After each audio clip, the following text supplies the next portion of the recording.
All right. Yes. Yeah. Alors, ça va, ça boule? Ok. Alors, le sujet en vérité, mais bon, on a plusieurs d'entre vous, vous avez l'habitude de venir à nos études. Je ne vais pas aborder le sujet de manière frontale. En vérité, comment c'est venu? C'est-à-dire que nous, ici, à la Yeshiva, on étudie depuis longtemps un sujet dans le Talmud. Un sujet très très difficile, parce que bon, ici, c'est une Yeshiva, donc on étudie le Talmud. Un sujet très difficile et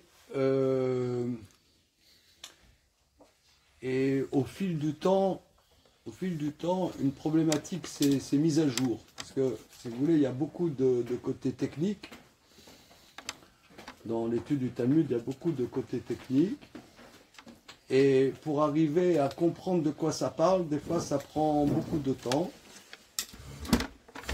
Et avec le maître avec qui j'ai étudié principalement, Rav Eliyahu Abitbol à Strasbourg, souvent ça prenait des fois plus d'1 an dans un même sujet pour arriver à saisir un peu de quoi ça parle.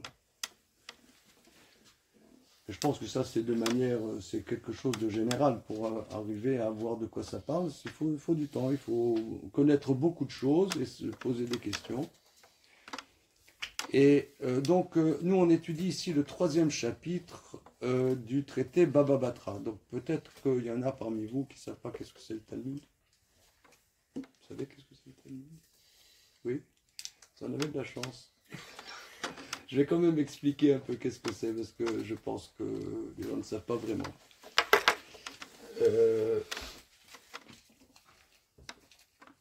Vous voyez, ici, il y a beaucoup de livres.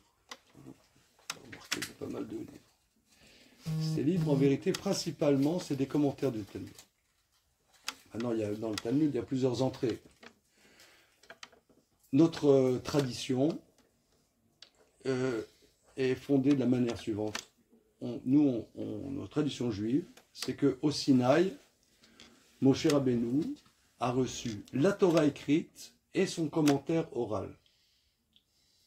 C'est-à-dire que il y a la Torah écrite, c'est-à-dire les 5 livres de la Torah, qu'on appelle en français le Pentateuque, et il y a le commentaire, c'est-à-dire que Dieu a enseigné à Moïse comment aborder et comment ça se concrétise ce qui est écrit dans la Torah. C'est-à-dire que lorsque c'est écrit, par exemple, ces paroles de Torah, tu en feras en signe sur ton bras.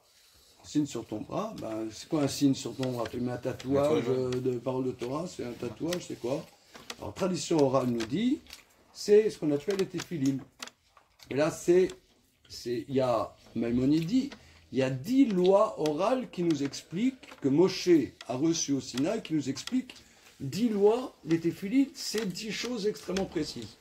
Par exemple, dans la Torah, c'est écrit, pour manger de la viande, il faut abattre comme je te l'ai ordonné. Tu mangeras la viande, tu abattras la viande, les animaux, comme je te l'ai ordonné. Je te l'ai ordonné où?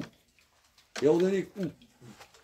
Eh bien, Moshe a appris au Sinaï 5 lois précises. C'est les 5 lois de la Shrita, 5 lois orales relatives à la Shrita. Et toute la Torah, c'est comme ça. Bien. Donc, c'est comment les choses se concrétisent. Maintenant, ces choses-là se sont transmises oralement pendant des siècles, et un moment, c'est-à-dire que environ 100 ans après la destruction du second temple, un grand maître qui était en Israël, en Eretz Israël, Rabbi Yehuda Hanassi, a rédigé les bases de la tradition orale, c'est ce qu'on appelle la Mishnah. C'est la Mishnah, mais comme c'est oral, cette Mishnah a été rédigée de manière codée. C'est-à-dire, tu fais la Mishnah, tu ne comprends pas, parce que tu as une Mishnah qui dit ça, au début d'un chapitre, à la fin du chapitre, il y a une Mishnah qui dit le contraire. Alors tu ne comprends pas, qu'est-ce qu'il veut? Alors il y a eu des débats pendant des siècles comment résoudre les contradictions qu'il y a dans les Mishnayot.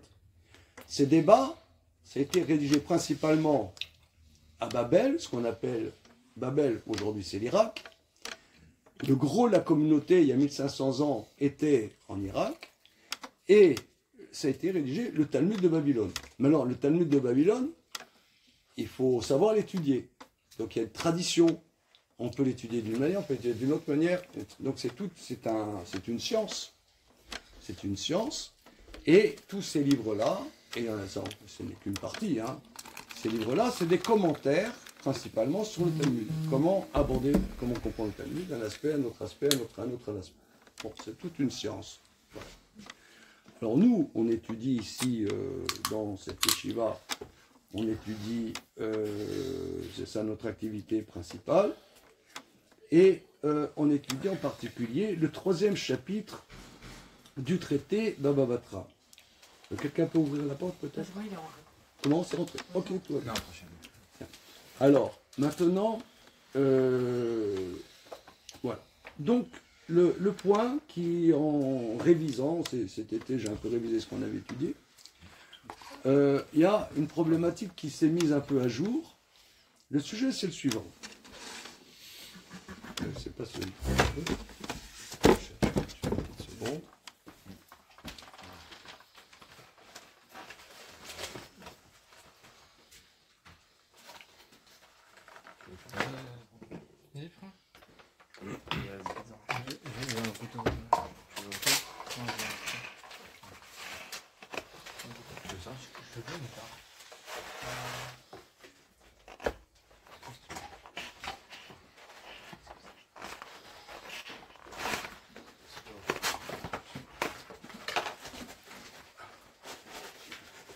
Alors,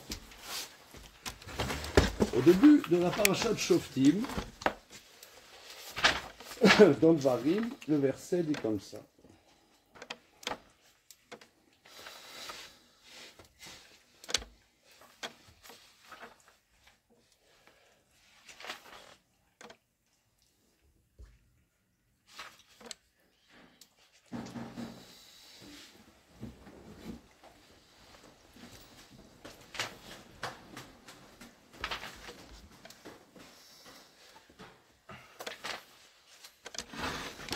Voilà. Donc c'est écrit dans la Torah, c'est dans le chapitre 17, chapitre 17 de Devarim, chapitre 17 de Devarim, c'est écrit comme ça. Ki imatse bekir becha beachad sha'arecha asher Hashem Elokera noten lach ish o isha asher yase etara bene Hashem Elokecha lavor berit. Si on trouve dans ton sein, dans une de tes villes que Dieu te donne, un homme ou une femme qui fera ce mal aux yeux de Dieu, d'effacer son alliance, Vayeler vayavod Elohim acherim vayishtachu lahem lashemesh o layareach o lechol tseva shamem asher lo tzivit. Si il se trouve dans une de tes villes en terre d'Israël, quelqu'un qui fait cette abomination, quelle abomination? Qu'il est allé servir d'autres dieux, qui s'est prosterné à ces autres dieux, au soleil, la lune, ou à une quelconque des constellations du ciel que je n'ai pas ordonné. Vogalecha, tu as entendu, donc il y a eu cette abomination qui a été faite, quelqu'un est allé faire l'idolâtrie. Tu as entendu, Vedarashta etev, tu feras une enquête très précise. Tu feras une enquête très précise. Veine emen nachon adavar. La chose est avérée. Nesta ato eva azol Israël. Cette abomination a été faite, etc. Donc ici, la Torah nous dit quelque chose de très important. Tu as entendu qu'un forfait très grave a été fait. Eh bien, il faut que tu fasses une enquête très précise. Est-ce que c'est vrai? Est-ce que c'est vrai? Parce que... Comment? Alors, il y a des procédures. Comment sait-on que quelque chose est vrai? Donc c'est ça la question. Parce que, est-ce que Sarkozy a vraiment détourné des fonds? Est-ce qu'il a reçu des fonds de Kadhafi? Je m'en fous de cette histoire, mais non, si vous voulez, comment on sait quelque chose? Est-ce qu'on n'est pas manipulé? Est-ce que on ne voit pas ce qu'on a envie de voir? Que sait-on? De quoi est-on sûr? Or, la Torah nous enjoint de juger de manière précise. C'est écrit, Betzedek tishpot amitera, avec droiture, tu jugeras ton prochain. Donc c'est une mitzvah de la Torah de juger de manière précise. Mais qu'est-ce qu'on sait? That is the question. Alors, c'est ce que nous allons voir à partir des cas précis dans le Talmud. Alors, je vous passe des photocopies. Donc, ça, c'est notre Rodal. Donc, dans le traité Baba Batra, donc c'est ce que nous étudions. S'il y a plusieurs groupes d'études, il y en a qui étudient ça, il y en a qui étudient autre chose. Je vous passe des photocopies. Alors, voilà.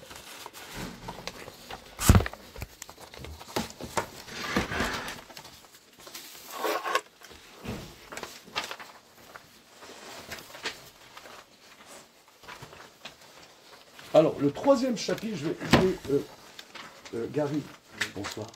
Regarde, je me suis fait un accident, et en vérité, si vous me voyez faire un drôle de visage, c'est qu'en vérité, j'ai extrêmement mal. Alors, est-ce que monter, ça me fait mal? Il y a des stylos sur un tableau blanc dans la grande salle, si tu peux m'amener des stylos. Merci beaucoup.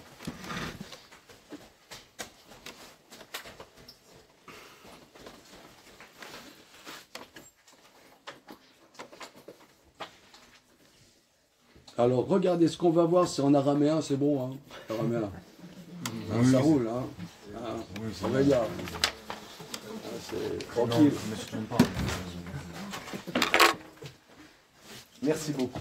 Donc, là, ce qu'on va voir, c'est dans le traité Baba Batra.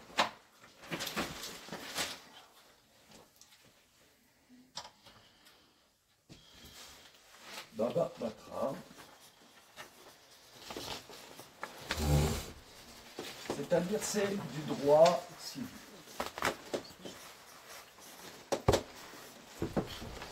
Alors, introduction.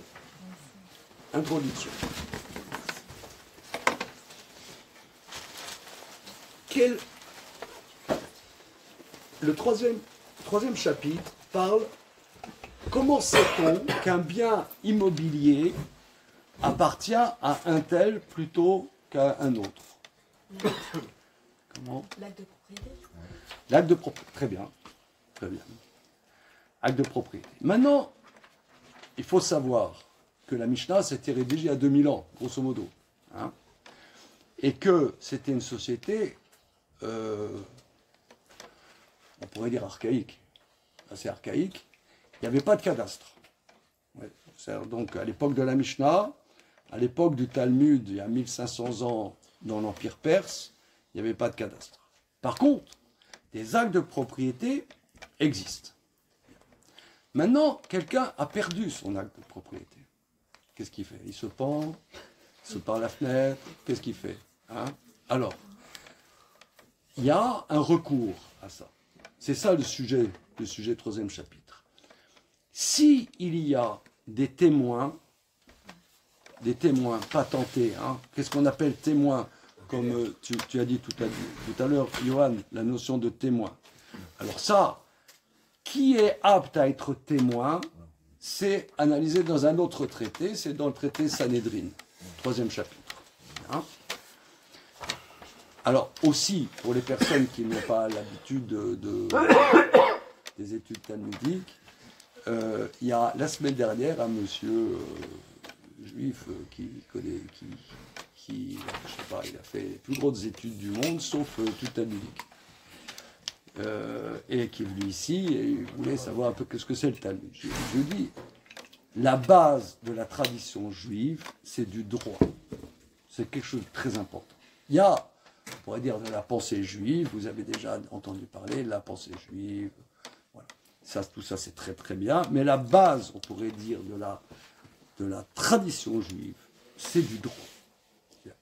Alors maintenant, disons, il y a deux témoins qui sont homologués comme étant des témoins, comme la Torah considère que c'est des témoins. Prenons un exemple. Quelqu'un qui n'est pas honnête, il y a des témoins quand cette personne n'est pas honnête, elle ne peut pas être témoin. Par exemple, vous allez, Shalom. Shalom. Par exemple, un mariage juif. Pour qu'il y ait un mariage juif, il faut deux témoins. Maintenant, un de deux témoins, c'est quelqu'un qui fait des malversations financières. Il ne peut pas être témoin. Le mariage n'est pas bon. C'est compliqué ça, hein?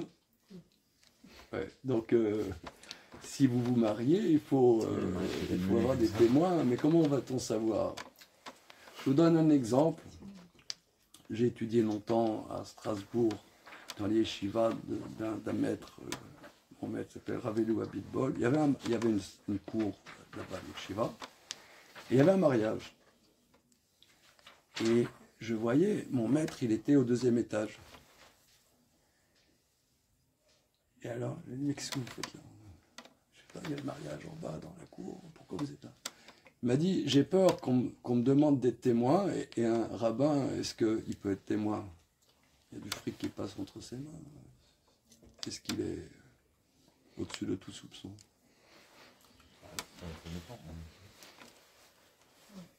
Hein?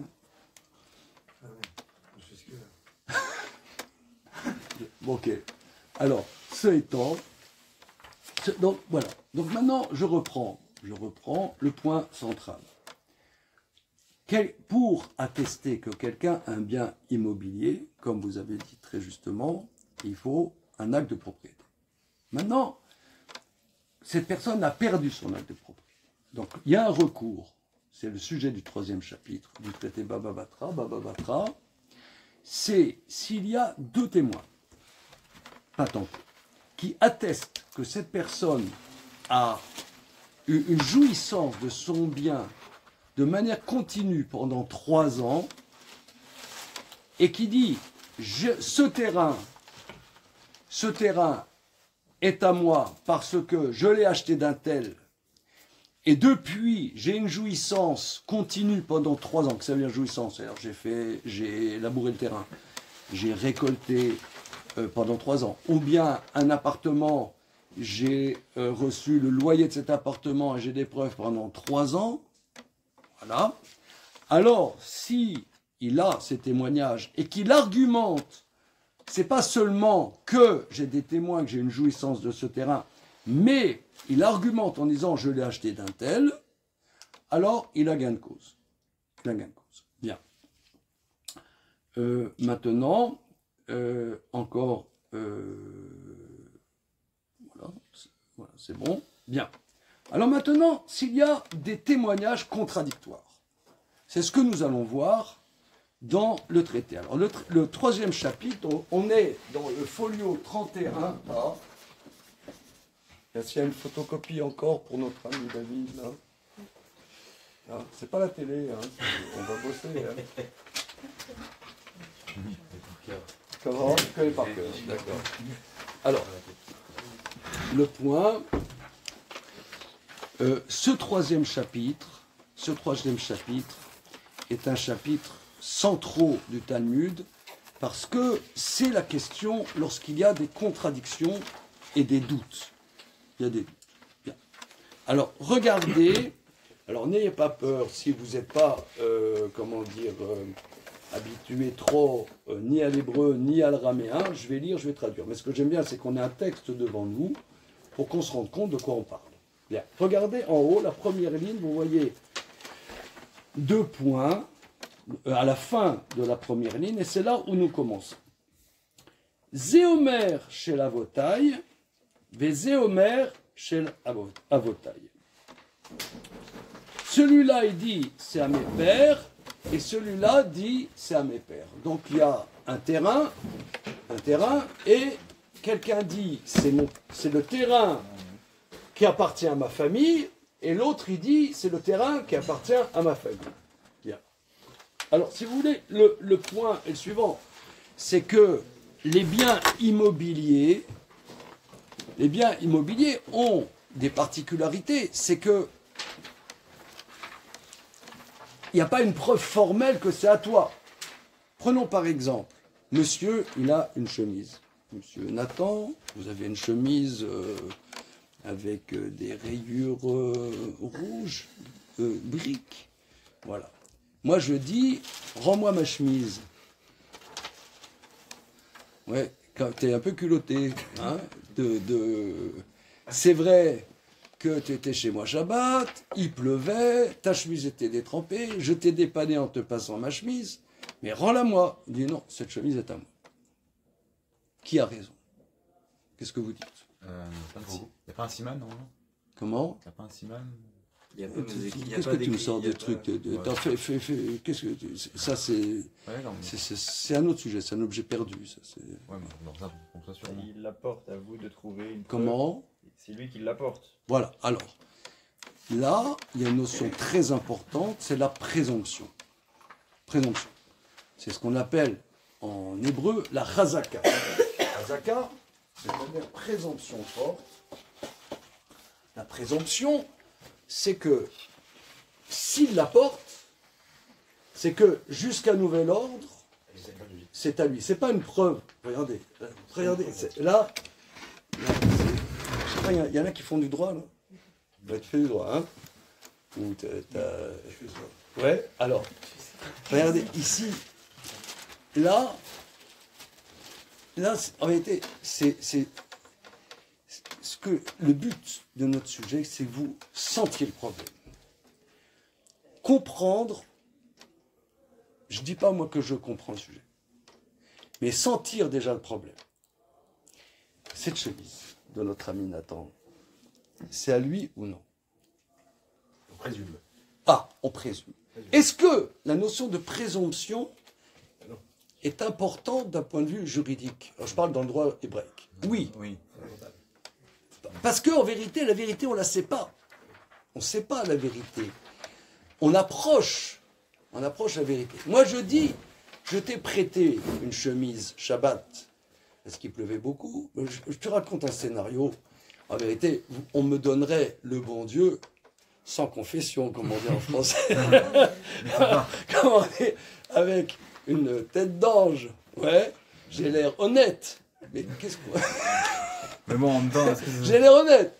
J'ai le bon scénario, il tient debout. Mais, est-ce que c'est vrai? Est-ce que c'est pas vrai? Alors, il y a un principe très important dans le Talmud, c'est a priori. A priori, un bien mobilier, il le porte, a priori c'est à lui. Ça ne veut pas dire que c'est vrai, mais c'est l'a priori. C'est une notion extrêmement importante et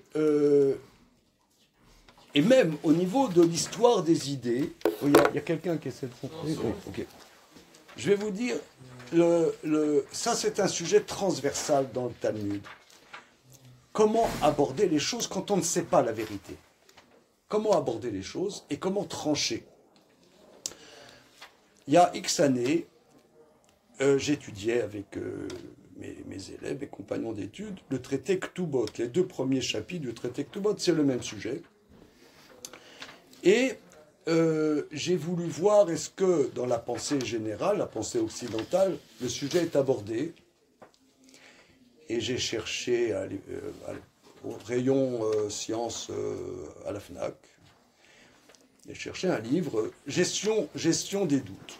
Hein, un livre sur la gestion des doutes.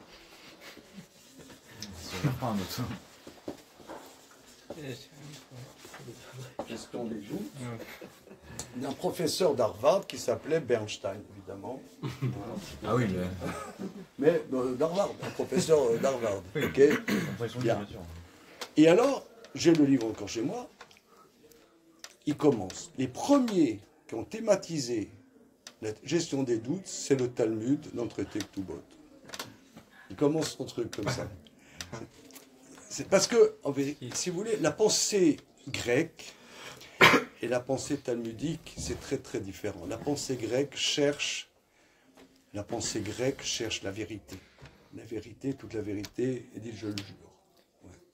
On prend la Bible, on jure, voilà. On se croirait dans un film américain. Ouais. La vérité, rien que la vérité. Mais nous, on cherche à approcher la vérité. On essaie d'approcher. Mais d'un autre côté, on a une injonction de trancher juste. Trancher juste. Alors ici, reprenons notre cas d'espèce. Il y a un terrain. Donc un terrain, c'est différent, puisque le terrain, je ne l'ai pas dans la main. Le terrain, il n'a pas... Tu peux faire un test ADN, il ne va pas te dire « j'appartiens à la famille Cohen et pas à la famille Lévy ». Donc le terrain, t'en sais rien. Alors, quelqu'un dit « ce terrain, c'est le terrain familial de ma famille ». L'autre, il dit « ce terrain, c'est le terrain familial de ma famille ». Ok. Alors, chacun amène des preuves. Regardons. Zé Omer chez la Botaille, Zé Omer chez la Botaille. Celui-là dit c'est à mes pères, celui-là dit c'est à mes pères. Aïe, aïté, saadé, d'avate, i. Celui-là amène des témoins que c'est à ses pères. C'est en araméen. Hein? Aïe, aïté, saadé, d'avate, i. Celui-là amène des témoins que c'est à ses pères. C'est l'araméen. Donc le premier amène des témoins que c'est à ses pères. C'est-à-dire, c'est le terrain de la famille Cohen. Ouais, les deux témoins disent, nous savons que ce terrain, c'est le terrain de la famille Cohen.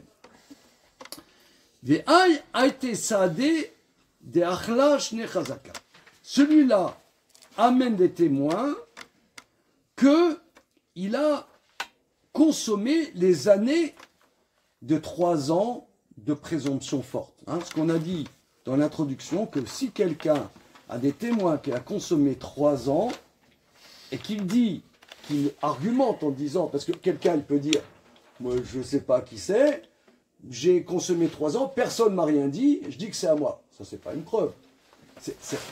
Il n'y a pas de traçabilité. Il y a un terrain. Toi, tu dis, voilà, personne n'a réclamé, je suis rentré dans ce terrain, et j'ai mangé 3 ans j'ai fait 3 récoltes suivies, 3 années suivies. Non, là, tu n'argumentes pas que tu es propriétaire, tu dis que personne t'a rien dit. Par contre, si tu dis, j'ai mangé 3 ans et je l'ai acheté d'un tel, alors là, les 3 ans sont argumentés que tu es propriétaire. À défaut. Hein, à défaut. Donc maintenant, on a des témoins contradictoires. Lui dit que c'est à ses pères, donc on va dire M. Cohen, pour faire simple, et M. Lévy. Bien. Celui-là, il dit que c'est la famille Cohen, il dit que c'est la famille Lévy. Il amène 2 témoins, ce terrain de la famille Cohen. Ok. Et lui amène des témoins, qu'il a mangé 3 ans suivis de récolte. D'accord ? Alors,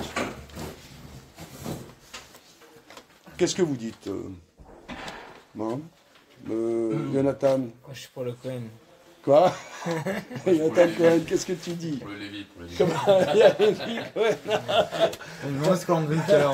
Qu'est-ce que tu dis? Qu'est-ce que tu dis?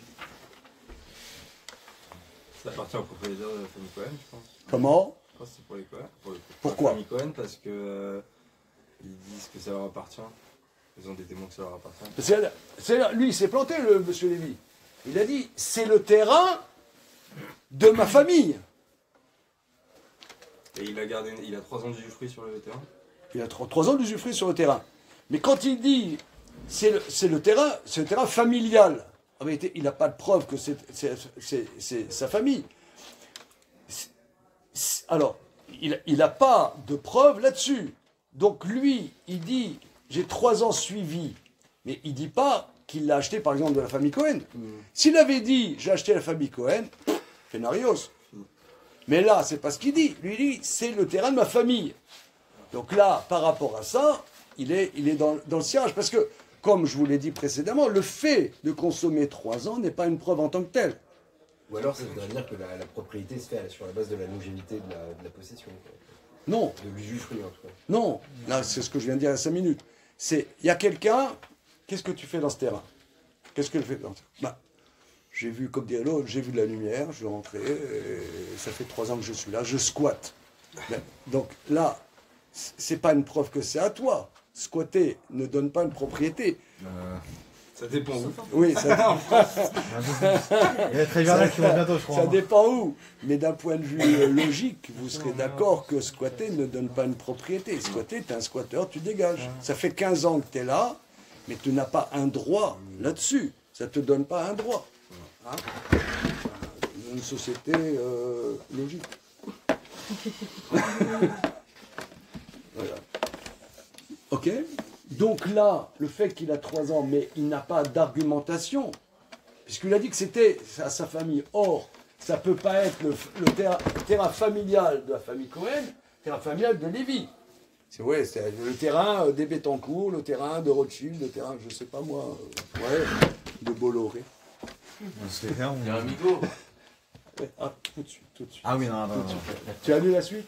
Non, non, On non. l'avait Très fait, bien, je crois, très en bien, très cours. bien. Ah, très bien, très bien. Un bonbon. Un bonbon pour David. Oui, il est là. Il a dansé ça. Ah, je peux prendre Vas-y. T'as J'ai jamais un coca au passage. Ah bon, on est Ah, chiant. mais il fait Ouais. un cœur. C'est- En fait, Lévi, il est Mais juste ça- on est à la famille ça va hier. Et ça fait 3 ans qu'il le fait. Il n'a pas de preuve. Non, il a pas dit sous quoi justement, le lui, J'ai la bonne Le réponse. terrain est à ma famille et ça fait 3 ans. Ouais, Je dis pas que c'est à Cohen. Non, la famille Lévi, je te parle. Ah, Lévi dit pas que c'est à Cohen. Il dit que c'est à Lévi. Et Cohen dit Mais en que c'est à fait, Cohen. et Cohen dit que c'est à Cohen. Mais Cohen, il a des preuves que Ah, c'était à d'ailleurs, ça fait Cohen. réfléchir. moi. Cohen, Il ouais. n'a pas de preuve sur la première partie de C'est sa la phrase, en fait. Mais Cohen, il y a des preuves qu'il a habité ici. Non, Lévi. J'attendais à ce que tu répondes. Ah, t'as kiffé. J'attendais, j'attendais. Heureusement que t'as un bonbon. T'as un bonbon, Lévi. Si c'est Cohen ou Lévi qui On te jette des bonbons, Lévi. les gens. Comment pourquoi tu dis Très Migo facile. T'as dit Migo comme ça T'as dit pourquoi tu dis Migo Alors. Ah. Plaisir. Les plaisirs, merci. Ah, alors attends. Du coup, j'ai même cru que c'était pas Ah voilà, ça commence maintenant, ça va être sérieux. mais- Alors, On va voir. alors, première proposition, comment résoudre le problème? Regardez, 4e ligne. Amar Rabba. Et là, c'est le sujet, il commence là.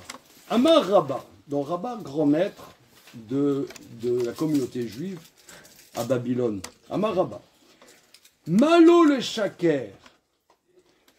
Qu'avait-il à mentir? Ibae. Amarlo minar zvante barate shne chazaka.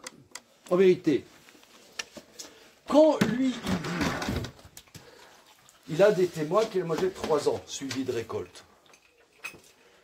Si vraiment c'était faux quand il a dit que c'était à la famille Lévi, il dit voilà. Là il dit, celui-là dit, c'est à ma famille depuis toujours, la famille Cohen a ce terrain.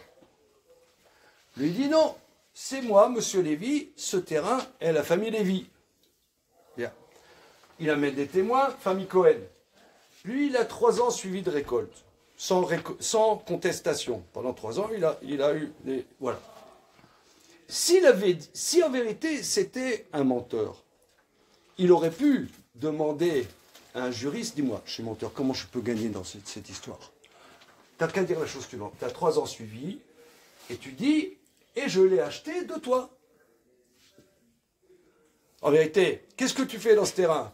Je ne conteste pas que c'est à la famille Cohen, mais je l'ai acheté il y a 3 ans et demi. J'ai acheté de toi. C'est à la famille Cohen, mais je l'ai acheté de toi. Donc, s'il avait dit ça, il en sortait, parce que c'est la famille Cohen. Bah, après, ça bouge. C'est la famille Cohen jusqu'au il y a 4 ans, 3 ans et demi. Après, je l'ai acheté de toi. Donc, étant donné, comme je vous ai dit, s'il a 3 ans suivi de récolte, ce qu'on appelle Chazaka, ouais, ce qu'on appelle Chazaka, 3 ans suivi de récolte, et il a un argument en disant je l'ai acheté de toi, il a gain de cause. Ça sert à Donc- quoi de dire j'ai acheté de toi? Comment? Ça sert à quoi Non, de ça veut j'ai dire acheté j'ai une de toi? traçabilité. Ça Comment n'a- je suis dans ce terrain? Je suis dans ce terrain parce que je l'ai acheté de la famille Cohen. Mais Ah maintenant, je disais avant. monsieur, pourquoi vous n'avez pas l'acte truc? Ok. Je l'ai perdu et les sages ont institué que s'il y a 3 ans des témoins que 3 ans il a consommé et qu'il justifie sa propriété oralement, il a gain de cause. Parce que ça peut arriver qu'on perde. Si le litige arrive Avant dans les les 3 ans. Alors là, il dégage. Ah. Là, il dégage. Mais comment? J'ai pas compris. Qu'est-ce que t'as pas compris? En fait, il y Qui aurait a pu gain de avoir un cause niveau, mais il y a Comment? Qui a gain de cause et pourquoi, excusez-moi. Lequel a gain de cause et pourquoi? S'il dit, il a des témoins qu'il a consommé 3 ans. Si il pouvait argumenter, qu'est-ce que je fais dans ce terrain? En vérité, je ne conteste pas que ce terrain était le terrain familial, le terrain de ta famille, mais je l'ai acheté soit de tes pères, soit je l'ai acheté de toi il y a 3 ans et demi. Et j'ai été témoin que j'ai consommé. Donc il y a une traçabilité. Qu'est-ce que tu fais dans ce terrain? Je ne suis pas un squatteur, je suis propriétaire. Ça suffit. Il pouvait le dire. Donc maintenant, il dit quelque chose qui va contre les témoins. Les témoins disent, non, c'est à la famille Cohen. Mais lui, il dit quelque chose, c'est à la famille Lévy. Et peut-être les témoins ont tort. que c'est à la famille Cohen. Peut-être c'est la famille Lévy. Il faut revoir la fiabilité des témoins. Comment? Il faut revoir la fiabilité des témoins. Ils sont fiables. Donc, Mais fiables. Ils sont fiables jusqu'à ce qu'ils ne le soient pas. On présume qu'ils sont fiables. On présume. Oui, Après, on a vérifié qu'il y avait les critères On avant. présume.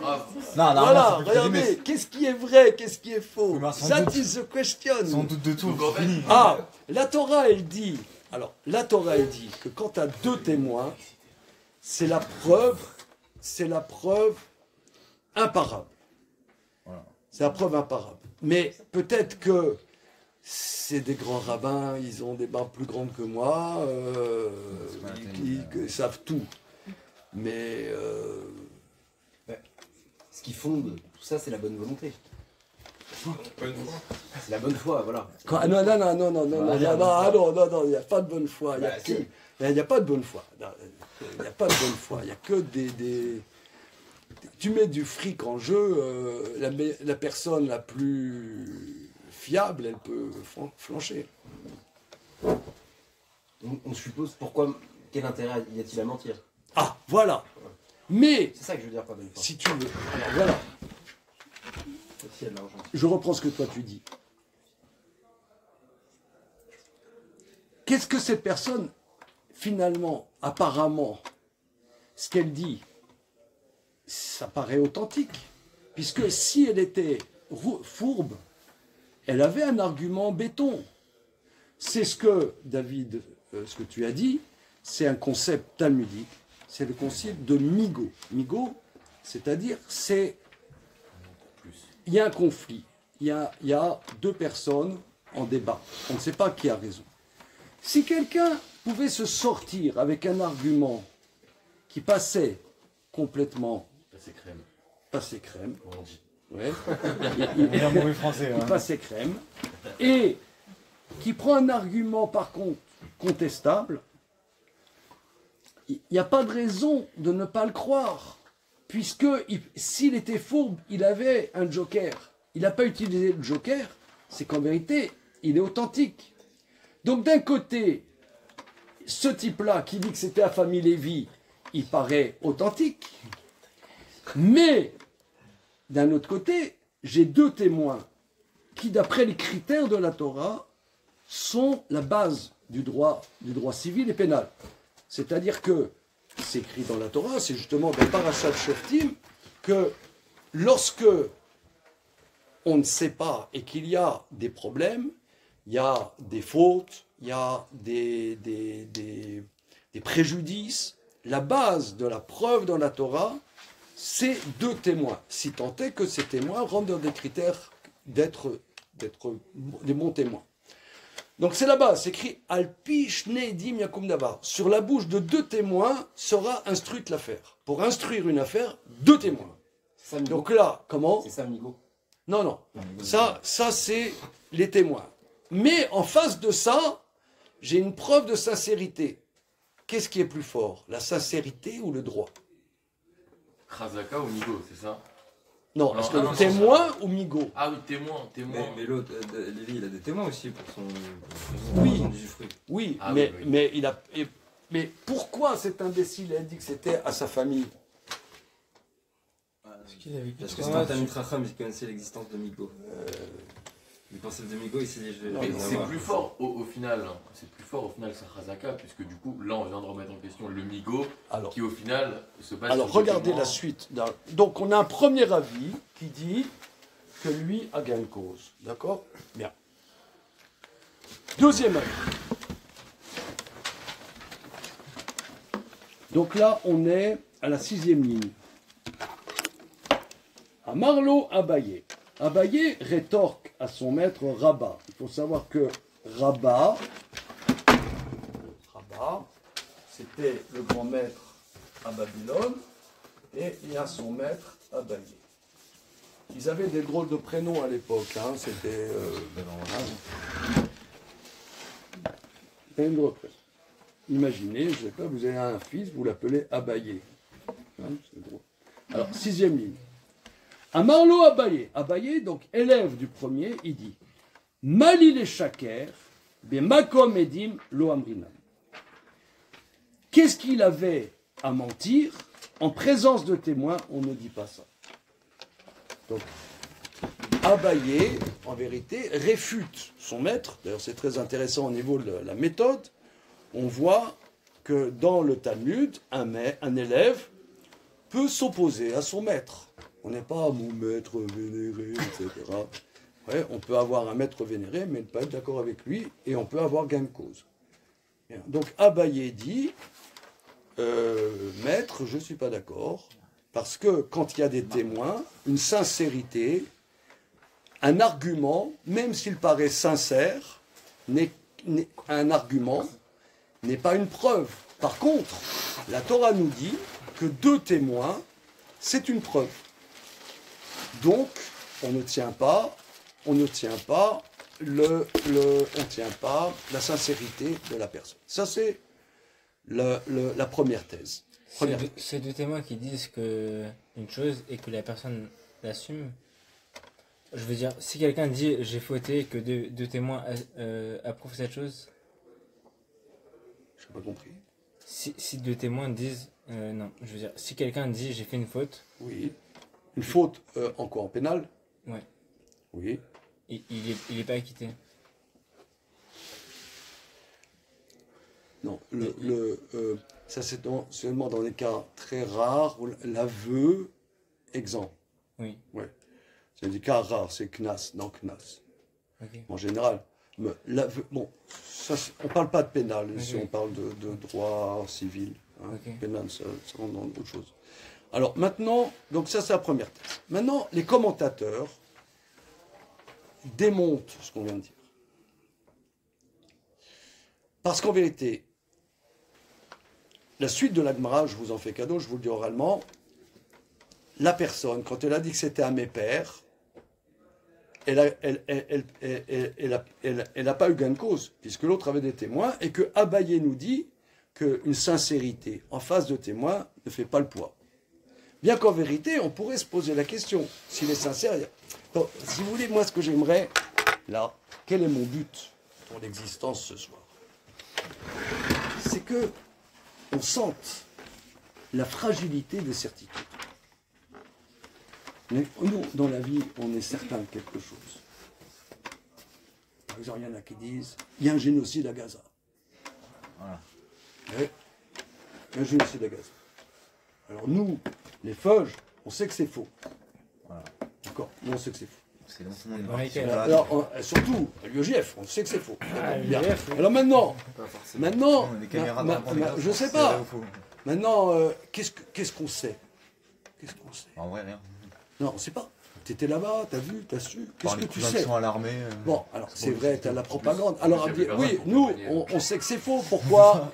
Pourquoi? Parce que nous, on sait, par exemple, qu'il n'y a pas une armée aussi morale que l'armée d'Israël. Il paraît. Non, on ne sait rien. On nous dit. Moi, je suis pour. Si vous me demandez, même sous la torture, je veux dire, je suis pour.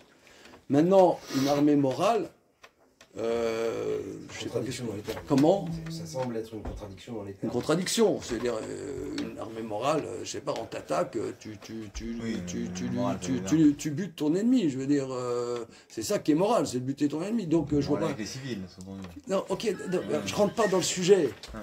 tu comprends, ce que je veux dire, c'est que nous, dans la vie, on fonctionne énormément avec des a priori qu'on n'a pas gratté derrière, on n'en sait rien en vérité, on ne sait pas. On ne sait pas. En général, c'est pas grave, si vous voulez, ça nous engage pas tellement. Mais parfois, ici, on doit juger comment trancher une affaire. D'un côté, tu as deux témoins. La Torah nous dit que deux témoins, c'est la base, c'est la preuve. Un argument, ça n'est qu'un argument, c'est pas une preuve. Mais cet argument, il l'étaye par une sincérité. Est-ce que ça peut remettre en question les témoins? Peut-être il a raison. Peut-être il a raison. Première thèse, Rabat dit il a raison. Abaye dit il n'a pas raison. Alors, est-ce à dire que Rabat pense que dans l'absolu, ce serait possible que un migo, pour reprendre ce que tu as dit, un élément de sincérité puisse s'opposer à des témoins et que Rabat penserait cela? Alors, les commentateurs disent que non. Ils disent que ça, c'est un cas d'espèce. C'est un cas d'espèce parce que la suite de la Gemara dit que la personne qui a perdu, ensuite, elle revient, elle dit, vous savez, quand j'ai dit que c'était à mes pères, c'est pas que c'était vraiment à mes pères. Mais comme j'avais des témoins que j'ai mangé 3 ans et que c'était imparable, c'était comme si c'était à mes pères. En vérité, c'était comme si c'était à mes pères. En vérité, je l'ai acheté de toi. Il se reprend. Alors là, la Gemara dit qu'il peut se reprendre. C'est-à-dire que, dans ce cas-là, qu'il a des témoins de Chazaka, de 3 ans, quand il a dit ça à mes pères, on peut expliquer. C'est pas qu'il voulait dire mordicus que c'était à sa famille, mais j'ai des preuves comme si c'était à mes pères. On peut tordre ses paroles et dire que c'était comme si c'était à mes pères. Donc, si vous voulez, ici, c'est un cas limite. Comment? Il ne l'a pas dit. C'est pas ce qu'il a dit. Mais on peut dire que quand, ça veut dire, c'est comme nous, tu vois, je te le jure sur la Torah. Ouais, ça veut dire, des fois, on dit des choses, je dis ça à mes pères. Lui, il dit ça à ma famille. Moi, je dis, moi, ça à ma famille. On dit, c'est pas à ma famille, mais Comme si... je t'en... Quand je dis ça à ma famille, c'est pour te dire, moi j'ai des preuves comme si c'était à ma famille. En fait, c'est pas ce qu'il a dit. Mais on peut toujours interpréter.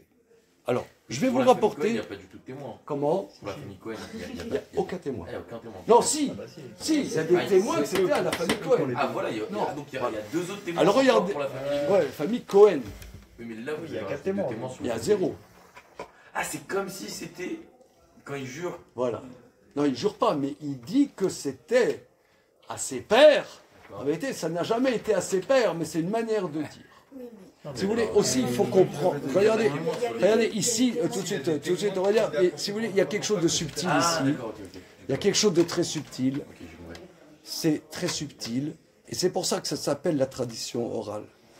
Parce que quand nous, on dit quelque chose, des fois, c'est un abus de langage.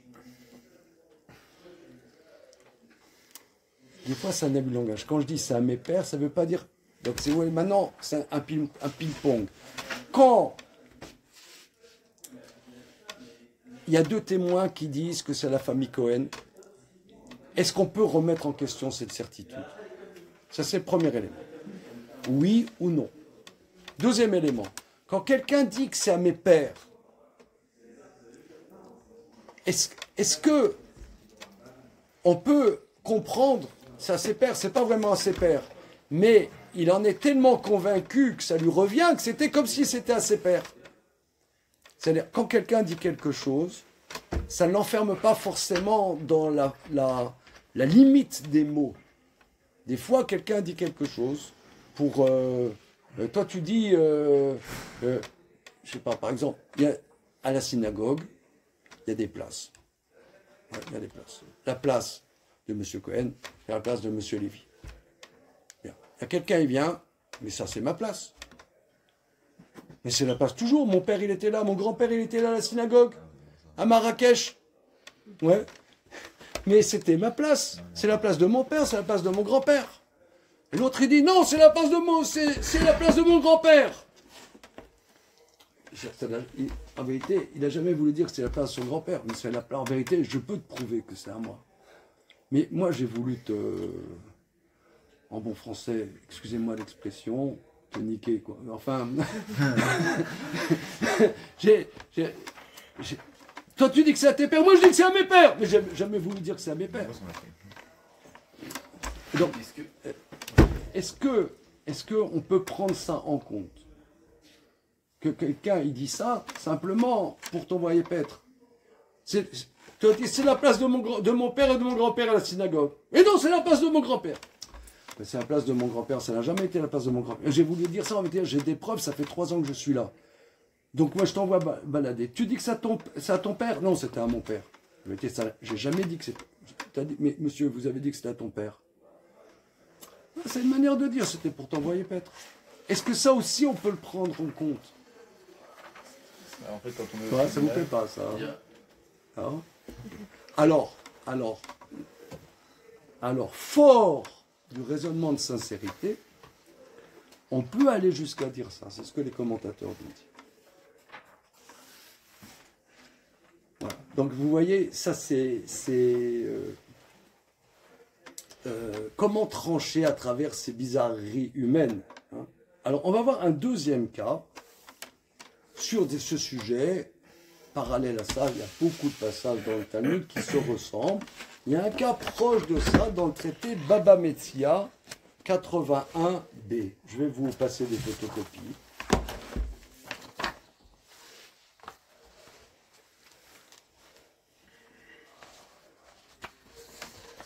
Demandez le programme. C'est un autre traité aussi qui parle de droit civil, traité Baba Metzia.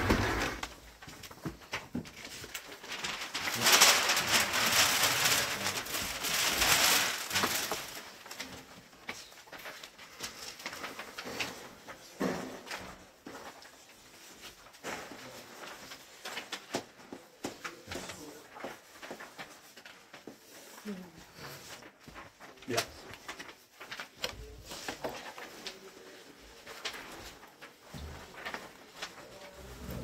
Alors, je vais chercher le commentaire de Maïmonide.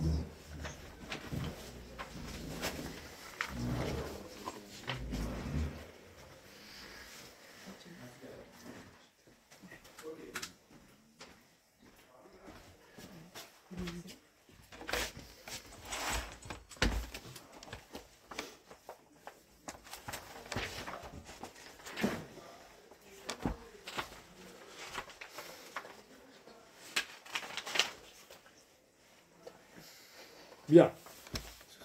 Alors, là aussi c'est une histoire, c'est en araméen, mais on va se débrouiller. Regardez la page que vous avez, P-Aleph.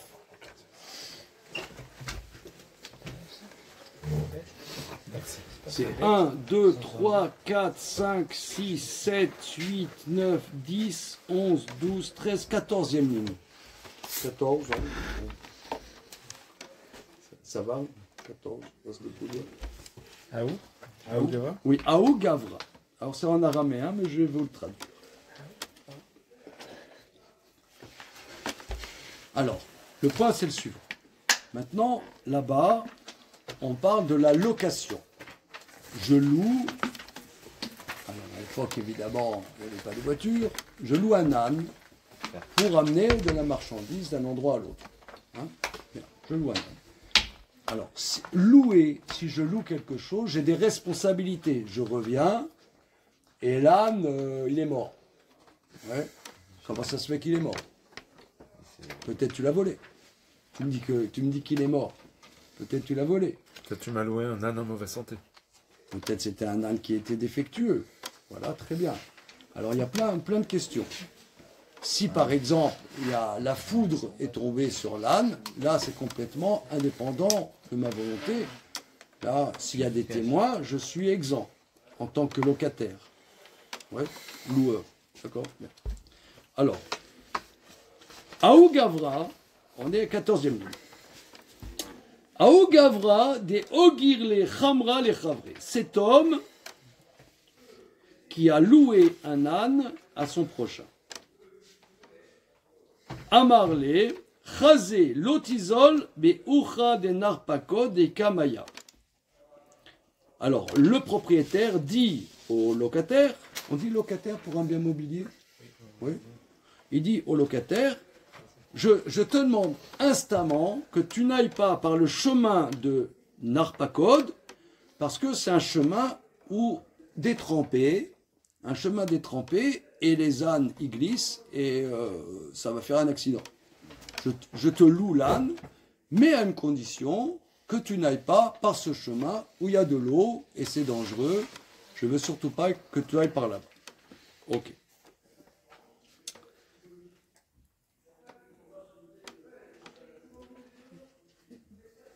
Asile, mais Ucha de Narpakod va mettre Amra. Or, le locataire, il est allé justement par ce chemin de Narpakod et l'âne est mort. Voilà. J'ai dit ne le fais pas, il le fait. Voilà. Il y a deux remords dans l'histoire. Comment? Il y a deux remords dans Il y a- l'histoire. Kiata, quand il est venu, Amar. Alors, quand il est venu, l'autre dit, alors mon âne, il est mort. Qu'est-ce que tu as fait? Oui.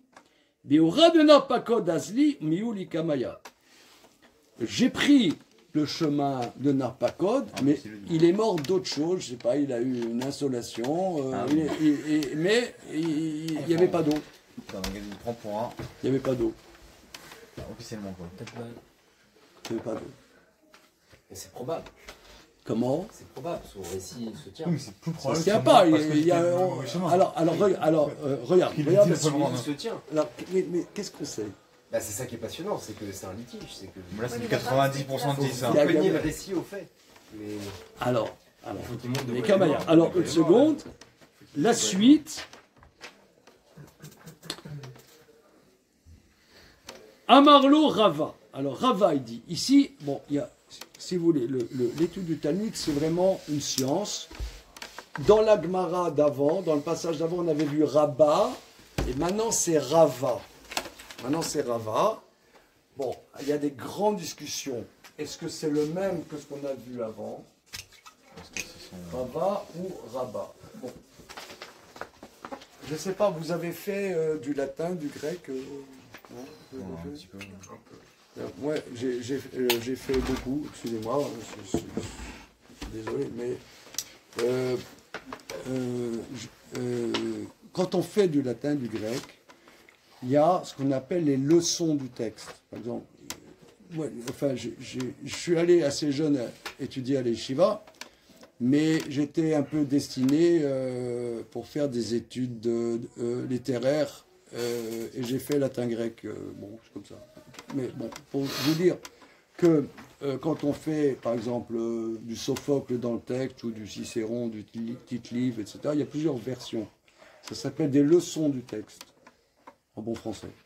De la même manière, dans le Talmud, il y a plusieurs versions, plusieurs leçons du texte. Il y a une version. Chaque nuance change au niveau légal. Il y en a qui disent c'est Rava, il y en a qui disent c'est Rabat. Bon. Mais je ne rentre pas dans tous ces détails. Si ça vous intéresse pour plus de détails, j'ai rédigé ce qu'on voit ce soir, je l'ai rédigé avec tous les détails juridiques. Je pourrais vous l'envoyer. En tout cas, quoi qu'il en soit, Rava il dit Malé les shaker, ibae amarle, ane bora des narash azle. En vérité, le propriétaire, il n'en sait rien par quel chemin il est allé. Lui, en toute sincérité, il a dit j'ai pris le chemin de Narpakod, et il n'y avait pas d'eau. Donc là, il s'accuse. Mais l'âne est mort d'un accident qui n'a rien à voir avec une négligence de ma part. J'ai fait aucune négligence. Il a eu un accident. Un accident, ça arrive. Mais ça n'a rien à voir avec l'eau, parce que j'ai pris le chemin que tu m'as dit pas prendre, mais il n'y avait pas d'eau. Donc il n'est pas mort de ça. Comment on sait qu'il n'y a pas d'eau? Comment? Bah, il te le dit. Si, Il aurait pu dire autre chose. il aurait pu dire, Ouais, si ouais, il mentait, il aurait pu Écoutez, dire, hein. j'ai pris un chemin, le chemin de Narache. Il a pris la clou. Il dit, parce que l'autre il dit, ne prends pas Narpakot, prends le chemin de Narache. Il aurait pu dire, j'ai fait ce que. Il aurait pu failloter, j'ai pris le chemin de Narache, et il n'y aurait pas de problème. Donc le fait qu'il dit, j'ai pris le chemin de Narpakot, donc il s'accuse. Mais de l'autre côté, il n'y avait pas d'eau. Donc si, en vérité, Ok, c'est un il mytho, est sincère. il- Il est sincère. Il est sincère. Donc le Rava dit, C'est contractuel. Rava dit, Malé les Shaker, il n'avait aucun intérêt à mentir, il aurait pu dire, j'ai pris le chemin que tu m'as dit de prendre. Ça c'est Rava. Amarlé Abaye, Abaye il dit, donc c'est le même protagoniste qu'on avait vu dans la premier passage, Malé les Shaker bemakom edim lo amrinan. Abaye dit, un argument de sincérité en présence de témoins, on ne dit pas. Et quel témoin y a-t-il ici? Quel témoin il y a ici? Comment? Aucun témoin.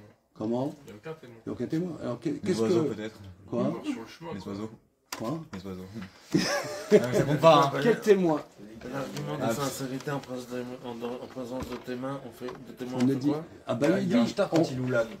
Comment? Quand il a loué l'âne. Non mais là, c'était... C'est pas- il y a pas Ouais, de- Non, il y a non, très moral, là- même. non, mais là, ils sont d'accord qu'il y avait une location. Mais Ah. la clause, Pas besoin de c'était star. pas une clause. Il a dit, moi, je te dis, c'est dangereux d'aller par là. Parce que tu dis, il a enfreint la clause. Non, c'était pas une clause. Il a dit, il ne faut pas aller là-bas parce que c'est dangereux. Il n'a pas dit à pas une condition. clause C'est pas une contractuelle. clause contractuelle. C'est pas une clause contractuelle, mais ne va pas là-bas parce que c'est dangereux. L'autre dit, je suis allé là-bas et c'était pas dangereux, il est mort d'autre chose. Donc je suis exempt. L'autre dit, non, tu vas là-bas, il y a de l'eau. Tu m'as dit que tu es allé là-bas, il y a de l'eau. Mais si en vérité c'était faux, alors, Bon, ça, il n'y avait rien d'écrit comme quoi il avait Comment? pas le droit d'aller là-bas. Il n'y avait rien d'écrit comme quoi il n'avait pas le droit d'aller là-bas. alors oui, c'est ce que dit David. C'était pas une clause dans le contrat. C'est pas, je te le loue à condition que. Oui, donc du coup, il n'est pas en faute d'avoir été là-bas, quoi qu'il arrive. Il lui a dit un conseil, après il fait ce qu'il veut, le mec. D'accord, mais là-bas il y a de la flotte et les animaux ils glissent et ils tombent Ah, mais c'est dans le ravin. Oui, mais Non, mais Il ça est lui pas donne en sa- faute ça de lui donne l'avoir sa pris, responsabilité. Comment? puisqu'il il était n'est au pas en courant faute de l'avoir fait parce que le mec lui a juste conseillé de pas y aller, mais il lui a pas interdit. Ah, c'était une consigne hein, quand même. C'est une consigne. Oui, mais il n'y a rien d'écrit, il n'y a rien qui est signé comme quoi il avait pas le droit en prenant Donc, son l'oralité, business, Alors, c'est délicat, c'est juste. C'est-à-dire que je te déconseille d'aller là-bas parce que c'est dangereux. C'est-à-dire, si tu y vas, c'est une faute. C'est une faute. Je te déconseille. Il aurait pu dire je suis allé autre part. Mais il a dit je suis allé là-bas, donc il est un bigot. Oui, c'est ce que l'agma a dit. Ah ok. C'est ce que l'agma a dit. Mais ils sont où les deux D'accord. témoins de celui qui Voilà. jetait que- Ah. C'est bien qu'il y ait des gens qui Ah, aient vu alors, et ah que- ben, on peut pas qu'il dire ait- qu'il qu'il a a- entendu. Elsa, c'est très bien. Chaque cas dans le Talmud est subtil. Quel est le cas précis?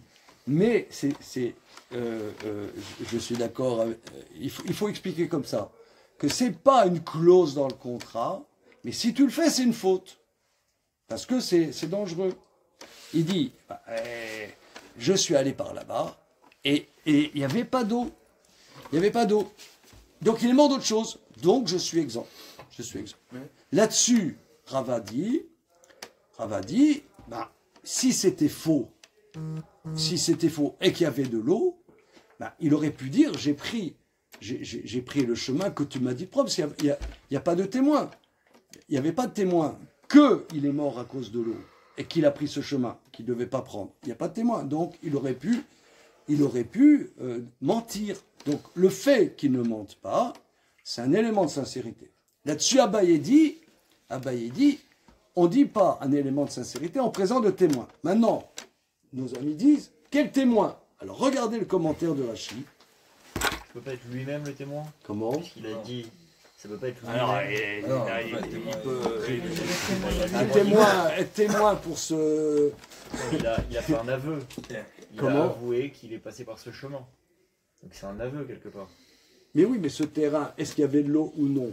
Alors, est-ce qu'il y a des témoins qui avaient de l'eau ou non? Alors, regardez le commentaire de Rachid, qui est exceptionnel.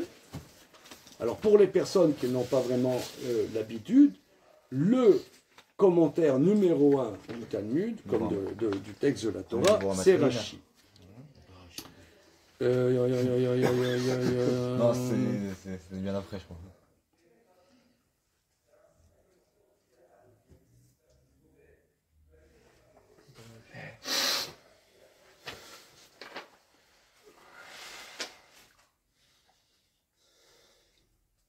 Où est-ce qu'il est? Où est-ce qu'il se cache? Voilà. Bemakom Edim. C'est, vous voyez, la colonne de gauche, c'est 1, 2, 3, quatrième ligne petite. Vous avez d'abord 4 lignes larges à gauche et quatrième ligne petite. Bemakom Edim. Alors, regardez, ici, Rachid nous dit, alors, je reprends la question. Où y a-t-il des témoins? Le monsieur lui a dit, ne va pas là-bas, c'est dangereux, c'est une faute d'aller là-bas, parce que les animaux glissent, il y a de la flotte, les avons vont crever. D'accord? Bien. Là-dessus, il dit, moi, j'ai pris ce chemin, il n'y avait pas d'eau. Alors, il aurait pu dire, j'ai pris le bon chemin, et que l'animal est mort sans problème, il aurait été exempt. Mais là, il s'accuse, il dit, oui, il s'accuse, mais il n'y avait pas d'eau. Alors, Abaye dit, ici, c'est un élément de sincérité en présence de témoins. Il faut poser la question, quel témoin? Rashi explique, quatrième ligne, Bemakom Edin, des Anan Saade, chez En Oto Aderer Belo Maïm. Parce que c'est comme si on pouvait témoigner que ce chemin, il y a toujours de l'eau. C'est-à-dire, c'est de notoriété publique qu'il y a de l'eau. Notoriété publique, mais c'est quoi ça, notoriété publique?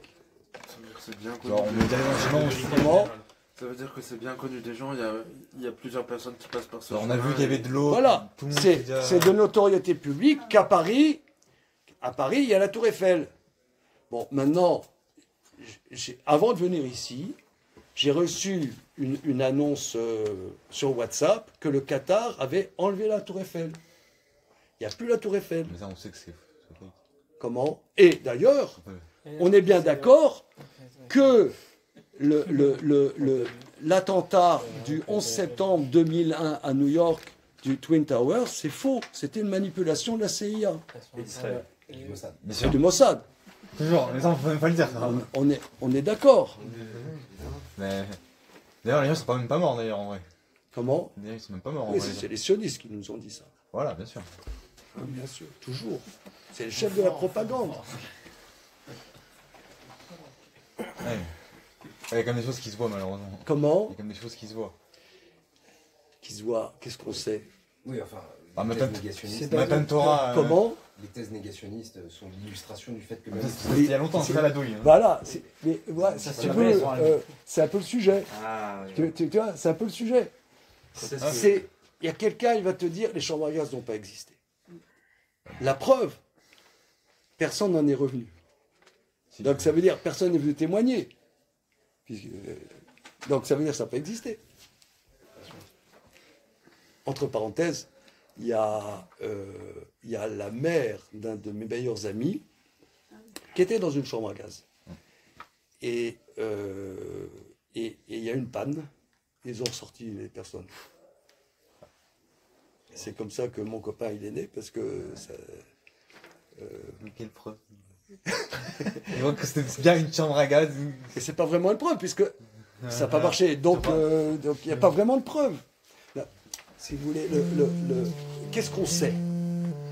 Ici, ça va plus loin, parce que Rachi, en vérité, il y a une nuance. Il dit, c'est de notoriété publique. Mais c'est quoi la notoriété publique? C'est quoi? C'est au niveau juridique. Excusez-moi, oui, au niveau juridique. On sait que là-bas, il y a de l'eau. On sait qu'il y a de l'eau. Mais ça peut changer. Donc, on peut dire que celui qui dit que là, la sincérité il a gain de cause, parce que c'est un cas d'espèce. Face à un on sait que n'est pas assez fort. C'est pas comme le premier cas où il y avait des témoins patentés. Là où il y a des témoins patentés, la sincérité, un argument ne fait pas le poids. Parce que la Torah nous a dit 2 témoins, c'est une preuve formelle. Donc une sincérité, c'est un argument, c'est pas une preuve. Mais face à on sait que, peut-être qu'un élément de sincérité suffit. Vous comprenez? Ça veut dire que le savoir fonde la responsabilité. Comment? Le fait de savoir fonde la responsabilité. Le fait de savoir qu'il y a de l'eau sur ce chemin et qu'il ne faut pas l'emprunter avec l'âne, ça fonde la responsabilité de celui qui... Oui, mais lui, il te dit de manière sincère qu'il n'y avait pas d'eau. Peut-être il a raison. Tout le monde sait qu'il y a de l'eau là-bas. Mais c'est quoi tout le monde sait? Tout le monde sait jusqu'à nouvel ordre. On te dit par exemple qu'il y a 5 ans, pendant plusieurs mois, il n'y avait pas un avion qui volait. Nulle part. On te dit, tu nous racontes des salades.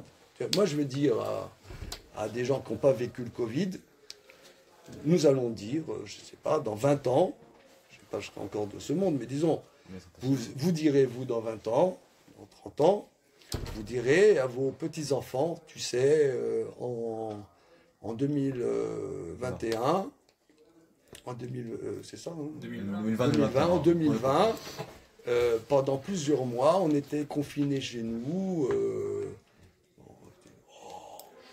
pendant plusieurs mois et il n'y avait pas d'avion. Tu racontes des salades. Mais toi, tu es sincère. Mais quelle est la preuve? Quelle preuve formelle, tu vois? Donc ici, ce cas, il est extraordinaire. Par contre, Maïmonide, il n'explique pas ce passage comme Rachi. Maïmonide, il explique ce texte que vraiment il y a des témoins qu'il y avait de l'eau là-bas. Donc d'après Rachi, on est dans un cas d'espèce où on sait que, c'est de notoriété publique que, mais c'est faible la notoriété publique. C'est faible ou c'est fort la notoriété publique? Comment ça existe en droit français, ça? Non. Non, je vois rien. Non, mais tout se prouve en droit. Enfin, c'est plus facile d'apporter une preuve en droit français. Parce que la preuve peut s'apporter par tout moyen, c'est pas forcément un témoin. C'est ça, ça peut être aussi par une caméra ou... Oui, ou... La caméra, ça marche pas.